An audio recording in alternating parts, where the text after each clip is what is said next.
धन एक सबसे बड़ा धन है। हमारे दीपक दुबे जी ने भेंट स्वरूप 500 रुपए दिए हैं भैया, तो बहुत बहुत साधुवाद, धन्यवाद। ये आशीर्वाद है और कृपा है, और इसी आशीर्वाद से मैं गा रही हूं और आप सुन रहे हैं, यही कृपा है। अभी आइए झांकी हनुमान जी की आ रही है आप सभी के बीच। शेष कथा बची है भैया, थोड़ी गा लेते हैं और बाकी कल गाएंगे, ठीक है। नारद जी कहते हैं, मैं जगह जगह गया। कहाँ कहाँ गया? अहम तो पृथ्वी तो ज्ञात्वा सर्वोत्तमामिति पुष्करम चा प्रयागम चा काशीम गोदावरीम तथा। मैं पुष्कर, प्रयाग, काशी, गोदावरी, नासिक, हरिद्वार, श्रीरंग, सेतुवंद, रामेश्वरम हर जगह गया, परंतु मुझे कहीं भी शांति नहीं मिली। घर गृहस्थ में गया तो माता पिता खाली पेट भरने की विद्या सिखाते हैं, और जब पति पत्नी के बीच गया तो देखा तरुणी प्रबुद्धा गेहे शैल को बुद्धिदायका कन्या विक्रीयणो लोभा दंपति नाम चकलकनम। जो घर की बहुएं हैं और जिनके पति देव जी ज्यादा कमाते हैं, घर में उन्हीं की चलती है।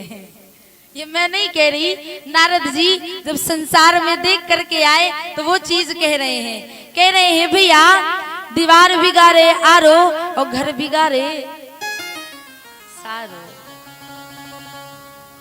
हमें मत सुनाने लगना घर जाके, ये मैं नहीं कह रही, नारद जी कह रहे हैं। बोले महाभारत का युद्ध तो हुआ, परंतु कौरव और पांडवों के बीच नहीं हुआ, सालों सालों के बीच हुआ। बोले धृतराष्ट्र के साले शकुनी और अर्जुन के स्वयं ठाकुर जी। तो भैया ये घर गृहस्थ का मामला है। नारद जी कहते हैं, वृंदावन गया तो भक्ति महारानी से मिला। भक्ति महारानी कहती हैं, भो भो साधु षडम तिष्ठ बच्चिंतामपि नाशयम् दर्शनम तव लोकस्य सर्वथा हरम परम। हे साधु, मेरे कष्ट का निवारण कीजिए। नारद जी कहते हैं, आप कौन हैं? ये जो वृद्ध पुरुष पड़े हैं कौन हैं? कहती हैं, अहम भक्ति धिक्याता इमो में तनयो मतो ज्ञान वैराग्य ना मानो काल योगे नर्जरो। मैं भक्ति हूँ। ये वृद्ध पुरुष ज्ञान वैराग्य मेरे पुत्र हैं जो काल के प्रभाव से बूढ़े हो गए हैं। मैं हर जगह गई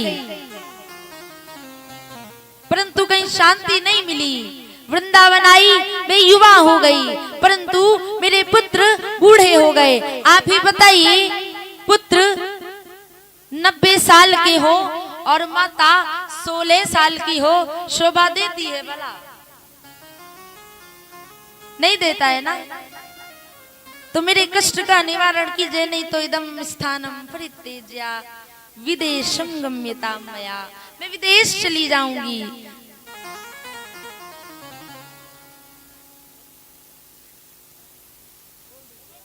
और ये हमारे बीच में दादा श्री प्रमोद दुबे जी, जो कि सरबल बीघा से पधारे हुए हैं, प्रभु के चरणों में 100 मुद्राओं का दान कर रहे हैं। प्रभु से इनके जीवन की मंगलमयी कामना है।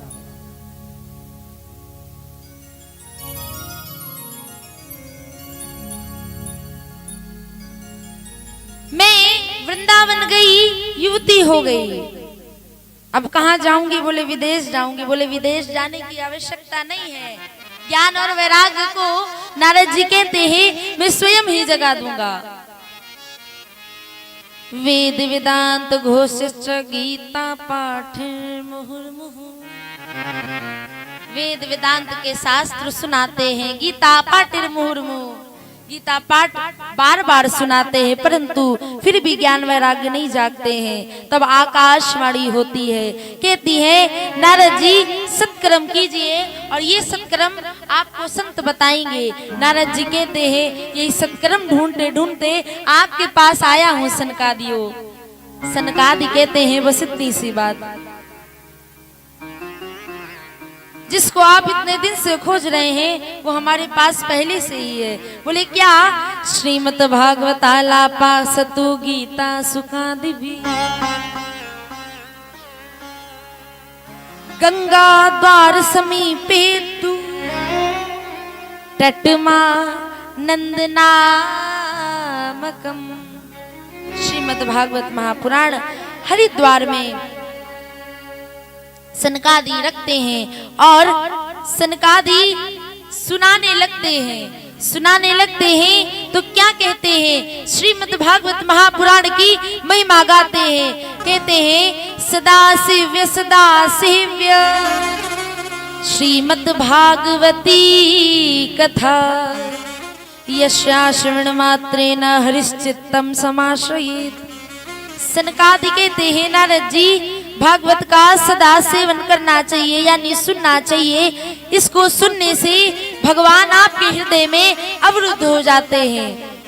भागवत जी की 12 स्कंद हैं, 335 अध्याय हैं और 18,000 श्लोक हैं। भक्ति महारानी आ जाती है जैसे ही भागवत शुरू होती है। भक्ति सुतो तो तरुणो गृहीत्वा प्रेमे के रूपा सहसा विराशी। श्री कृष्ण गोविंद हरे मुरारे नाथेत नामानि मुहुर्वदन्ति। भक्ति महारानी कहती हैं नारद जी आपकी जय हो, सनकादि हो आपकी जय हो, आप बताइए मैं कहाँ रहूं? नारद जी कहते हैं सकल भुवन मध्य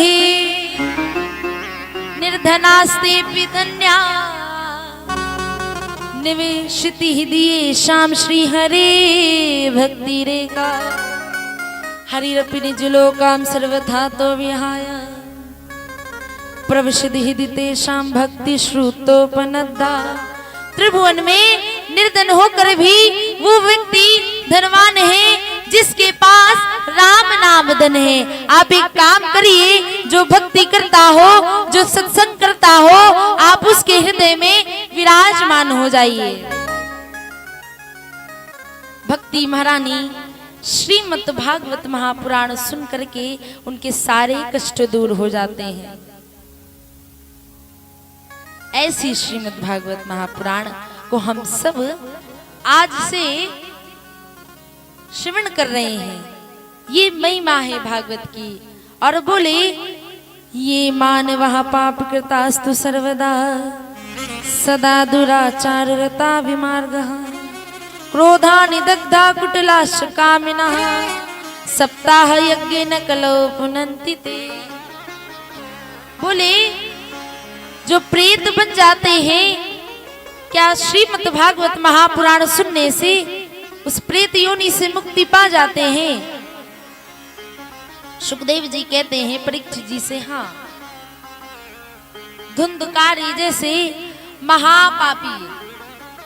समय कम है इसीलिए संक्षिप्त में सुना रही हूं भैया, कुछ लोग तो चले ही गए हैं उठ के। लेकिन ये भागवत कथा धन्य भागवती वार्ता प्रेत पीड़ा विनाशनी। प्रेत योनि से विमुक्त कर देने वाली, धुंधकारी महान पापी की विमुक्ति कर देने वाली ये श्रीमद् भागवत महापुराण की महिमा है। और श्रीमद् भागवत महापुराण कैसे श्रवण करें? बोले भले ही नियम नहीं है कि आप भूखे रह करके आइए, खा करके आइए, परंतु कथा में मन लगाइए, यही सबसे बड़ी भक्ति है।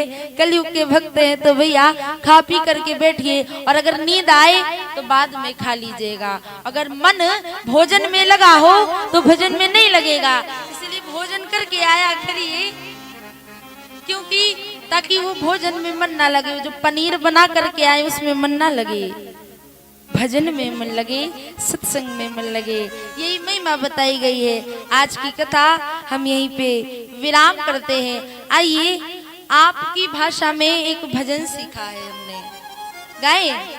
अब कोशिश करेंगे तो सुनिएगा, उसके बाद बड़ी ही प्यारी झांकी है, उसके दर्शन करेंगे। काहे माया में भुलाइल बड़ा तोता हो, और ये खोटा छोड़ के जाए के पड़ी। सगरी स्वार्थ खातिर निमन बार होता हो, ये घोटा छोड़ के जाए के पड़ी। गाएंगे पर ताली बजा करके गाएंगे। गाइए। काहे माया में भुलाए बाड़ा तोता हो, खोटा छोड़ के जाए के पड़ी। काहे माया में भुलाए बाड़ा तोता हो, छोड़ के जाए के पड़ी। काहे माया में भुलाए बड़े तोता हो, होता छोड़ के जाए के पड़ी। सगरी स्वार्थ खातिर नीमन बाउर होता हो, कि सगरी स्वार्थ खातिर नीमन बाउर होता हो।